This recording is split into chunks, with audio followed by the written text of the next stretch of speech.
Eu reescrevi aqui a lei de Charles e de Gay-Lussac. O que eu gostaria de chamar a atenção é para uma coisa curiosa. A coisa curiosa é a seguinte: essa constante alfa aqui, essa constante alfa, ela é a mesma para qualquer tipo de gás, independentemente do número de moléculas que compõem o gás. Portanto, se você pega metade de um gás, um terço do gás, um quinto, duas vezes o certo volume do gás, não importa, essa lei continua sendo válida com a mesma constante. E se eu pegar um outro gás, ao invés de oxigênio, considerar hidrogênio e assim por diante, essa constante alfa é a mesma. Ela não depende do tipo de substância que nós estamos falando, do tipo de gás que nós estamos falando. Essa é uma coisa bem interessante, é curiosa mesmo, né? Vamos ver qual é a consequência disso, né? Ora, a consequência disso é que se eu pegar um gás, que eu estou chamando de é um tipo de gás, ou pode ser também o mesmo gás, mas considerando só a metade dele, em termos de quantidade, né? O fato é que, se eu pegar um caso de um gás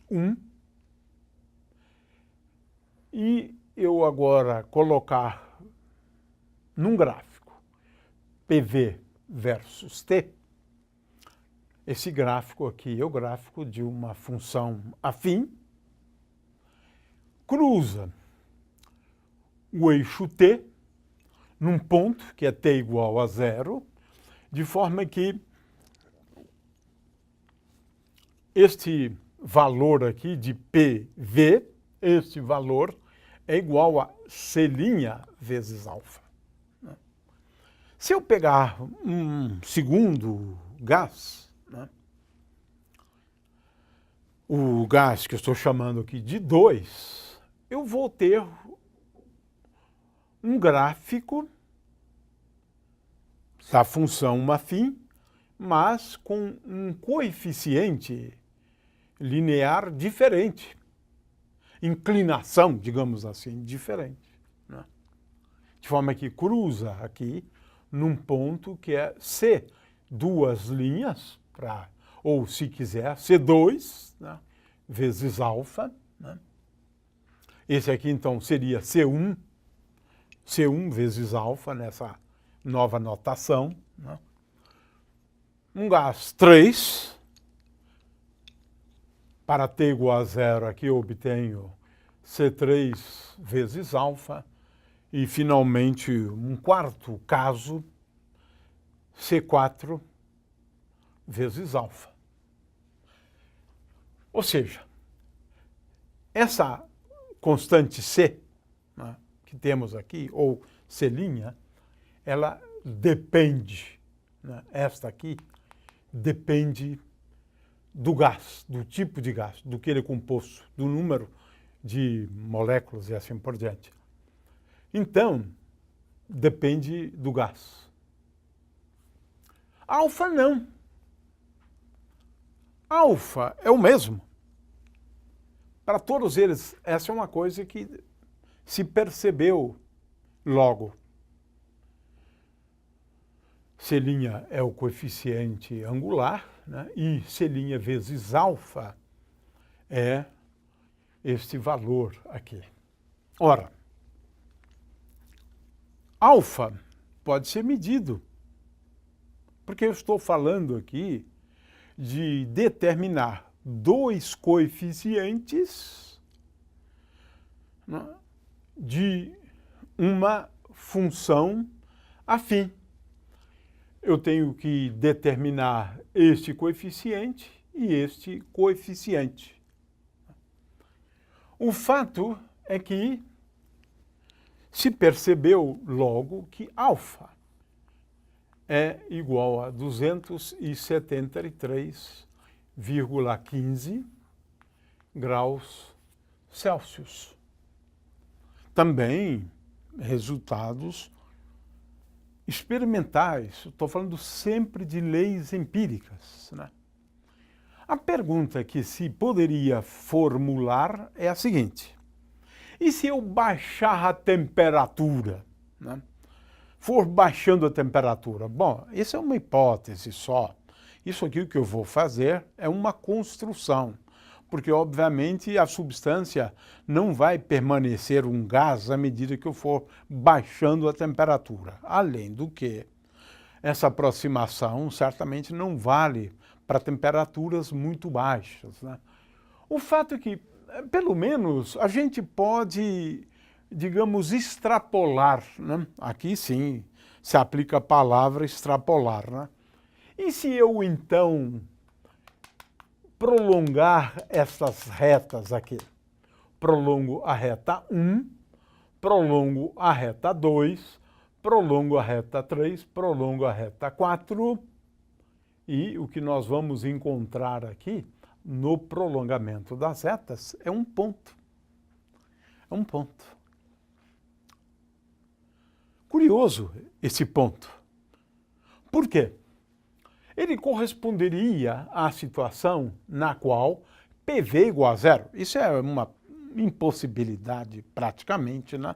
Mas do ponto de vista matemático, nós estamos analisando aqui a extrapolação de uma reta, duas retas, três retas, mas não custa, né, a gente imaginar esta situação.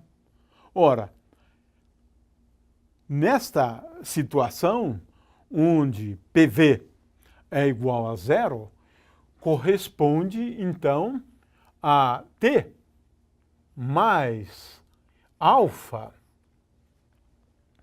igual a zero. T mais alfa igual a zero.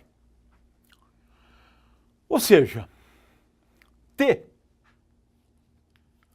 igual a menos 273.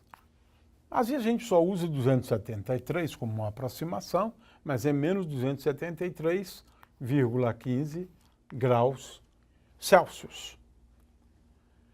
Ora, esta aqui, com certeza, seria, do ponto de vista apenas da extrapolação, uma temperatura limite. Não faz sentido falar em PV negativo.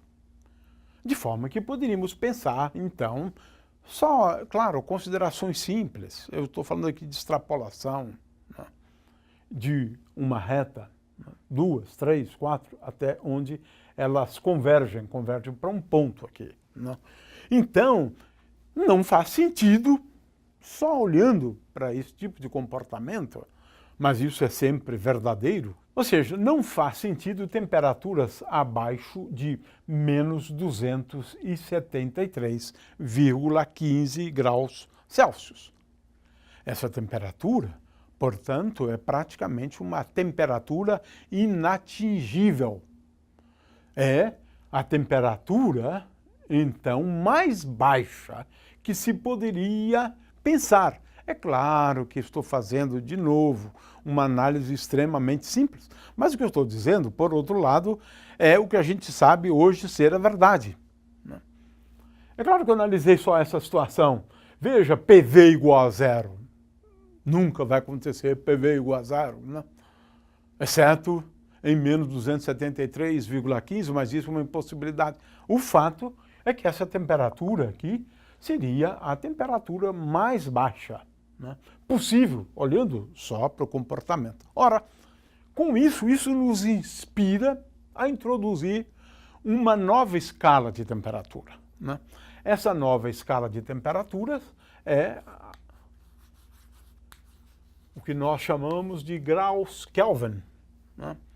Escala Kelvin. Qual é a ideia? É simples. Eu defino uma escala, graus Kelvin, de tal maneira que nova escala, nós definimos a temperatura em graus Kelvin. Veja, agora eu não estou utilizando T pequeno mais, T minúsculo. Estou utilizando T maiúsculo. E sempre que a gente escrever T maiúsculo, eu estou falando dessa nova escala. Graus Kelvin.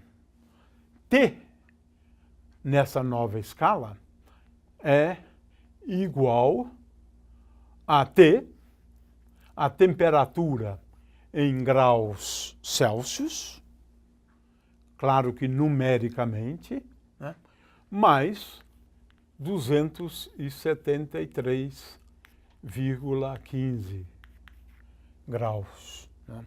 Portanto, em graus Kelvin, eu considero a temperatura não levando em conta graus Celsius. Aqui também não levo em conta graus Celsius, né, e graus Kelvin. Tenho, portanto, agora uma nova escala de temperatura, de forma que aquela temperatura hipotética na qual PV seria igual a zero, ela corresponde nessa escala aqui à temperatura conhecido como 0 grau Kelvin.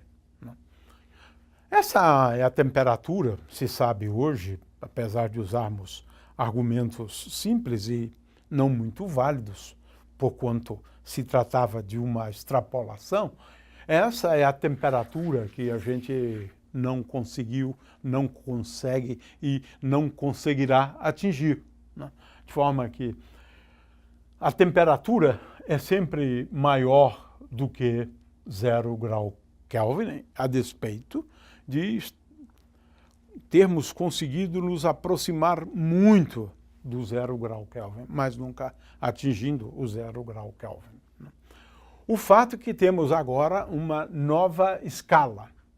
A temperatura de 0 grau Kelvin corresponde à temperatura de menos 273,15 graus Celsius. E agora as temperaturas são sempre positivas nessa escala. Esse é o ponto importante. A temperatura é sempre a temperatura positiva. Né? Ora, em termos dessa nova escala, a lei de Charles, ou Gay-Lussac, se escreve de uma maneira mais simples. PV é igual a C' vezes T. Com isso, introduzimos uma nova escala de temperaturas, né? De forma que, quando a temperatura é igual a 0 graus Celsius, ponto de fusão da água, por exemplo, então a temperatura correspondente é igual a 273,15 graus Kelvin. Né? E assim por diante. Né? Para cada temperatura que eu tenho aqui em graus Celsius, eu coloco aqui o valor e soma. Com isto, nós temos uma expressão simplificada para a lei de Charles e Gay-Lussac, utilizando essa nova escala de temperaturas.